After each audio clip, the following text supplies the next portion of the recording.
Welcome to Little Stinkers. I'm Larry Butler. And I'm Bonnie Butler. Yes, we're going to review movies for you. This whole show, this is the very first episode. It's been created by Jonathan A. Moody and Paul Presenza, who are very bright people, and they came up with this idea of reviewing independent movies for children. So, what we're going to do is critique this film, but that doesn't necessarily mean that you shouldn't see it. In fact, we recommend you seeing it anyway, no matter what we say. Mm-hmm. So, we're going to start today by reviewing a movie called The Wonderful Land of Oz. And this is written, directed, and produced by Barry Mahone and stars his young son, Channing Mahone, who plays Tip in the film. Mm. He became a producer later in life and never acted again. And we can only wonder why, but maybe this movie is why.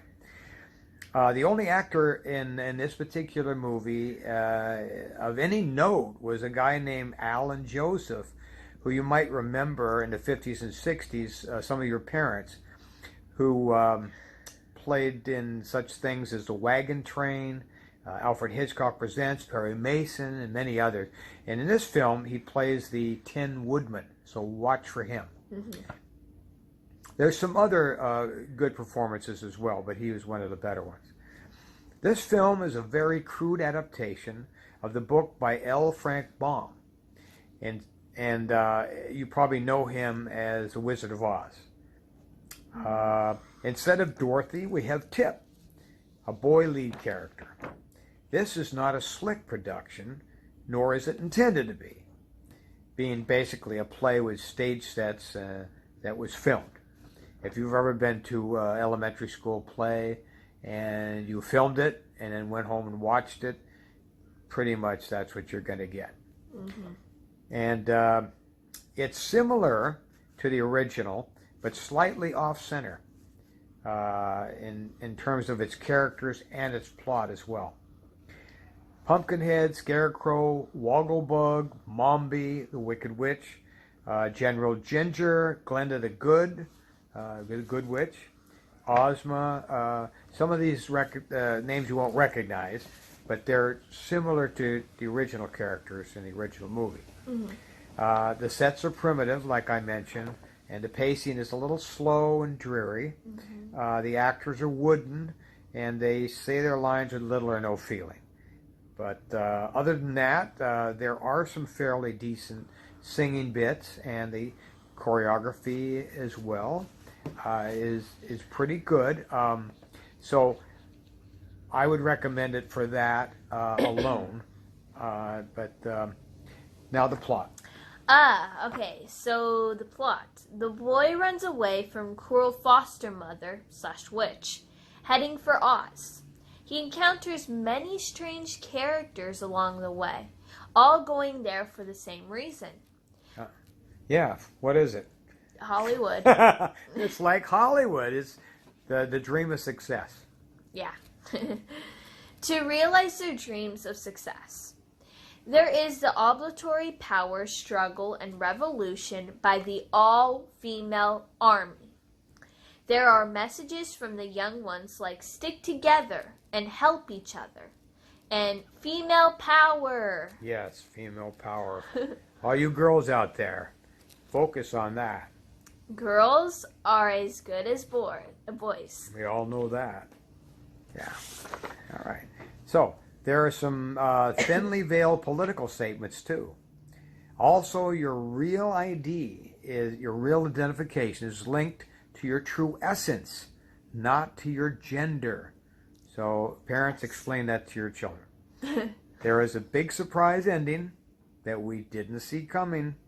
Nope. And we won't reveal it here because it's a real spoiler. And it's going to turn your head around because Spoiler alert. it's quite curious.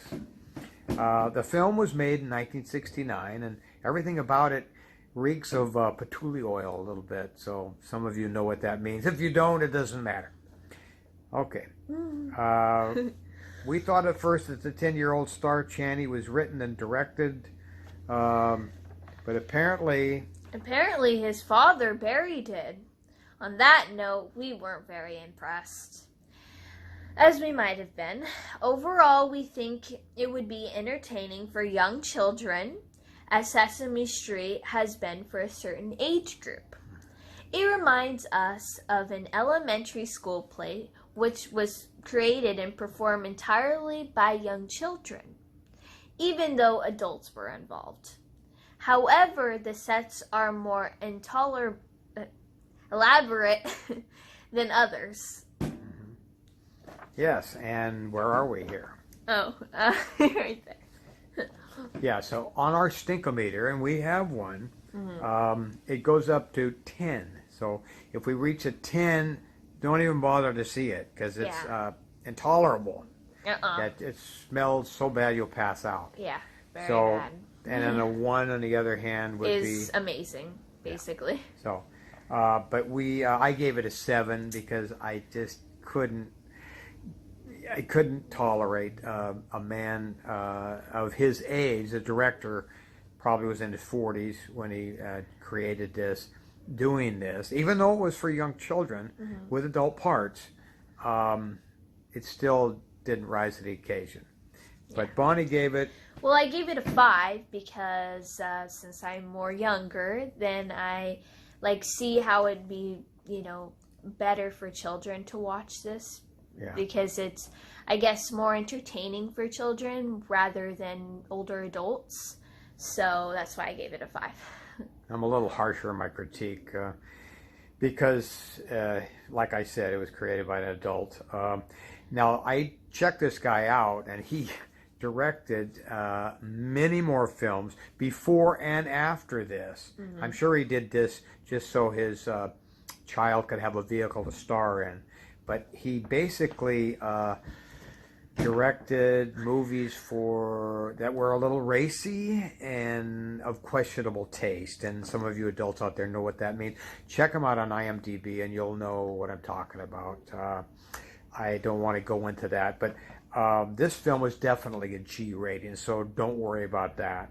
Yeah.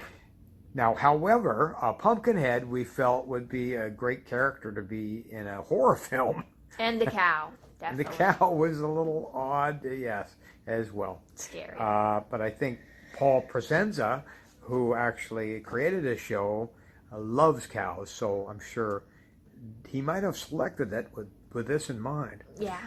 So, anyway, like I said, this show is created by Jonathan A. Moody. I wanted to give a shout out to him and his partner, Paul Presenza, who is in Virginia. And Jonathan's out here on the West Coast in Hollywood. And they're partners in something called the Indie Film Cafe and many, many other things. And they're incredibly bright people, very creative, and they have a wonderful career. Very. So they thanks for letting us do this.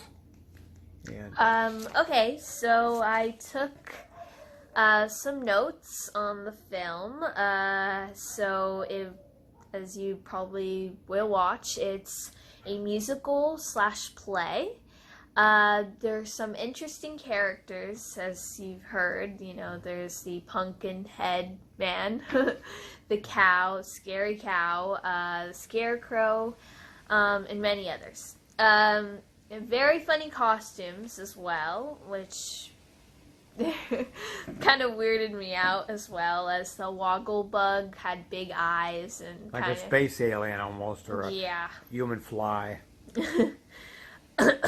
Well, in the beginning I was kind of confused, so I wrote it down. The mom was a witch, so I was kind of like, what? But later in the movie you'll find it out. Yeah, like oftentimes we think our mother's a witch anyway, so everybody can relate. Okay. But kind of throughout the movie, they were kind of mumbling. I couldn't really hear at times what they were saying. Like, the captions on YouTube, when we put it on, they didn't really link up to the words they were saying, so that was kind of bad. But I liked the music overall, the background music. It was very intriguing. But their slow pacing. Very slow. Yeah. It was funny sense of humor at times. Like the Pumpkinhead talking to the cow, saying that the cow looking weird, but the Pumpkinhead looks already weird. So yeah. There is suspense. A lot of suspense. But also I was kind of confused why the mom wanted to turn the boy into stone. I was like, what kind of mom is that? It's very Foster mom. Evil. Yeah. It wasn't a real mom. Not biological. Yeah, later. But I also noticed near end and beginning, I was referring to Wizard of Oz. Even has it in his name, the Land of Oz. So I was kind of thinking it was like the Wizard of Oz too. Yeah. So it was because during the movie when the Scarecrow and the Tin Man were talking to each other, they're like, "Hey, it's been a long time. How are you?" and everything. So. Yes, I noticed that too. So there could be something in that. Yeah. Well, good setting. But part of it was where the pumpkin and the scarecrow needed an interpreter to understand each other, which wasn't very necessary. So I didn't really get it there. But I guess something to do with politics, maybe. Woman power as well. Great message in there. General Ginger and the Good Witch, very good singing voices. But turned out that was the only movie they were in. After that, they never saw him again. Yeah, so it's pretty crazy. And the last thing is that one mouse scared a bunch of girls away. So all these women warriors were scared by a little tiny mouse. Yeah. So they scattered like chickens. Yeah. So scattered. Oh, we also should mention Dorothy's not in this. Yeah. She has children of her own now, probably. Probably. Back in Kansas. Yeah. Tip is the star now. Yeah. So, yeah. Yeah, boy power. Yep. All right. So, thank you for joining us. Tune in again soon for another episode of Little Stinkers. All right. Bye, guys.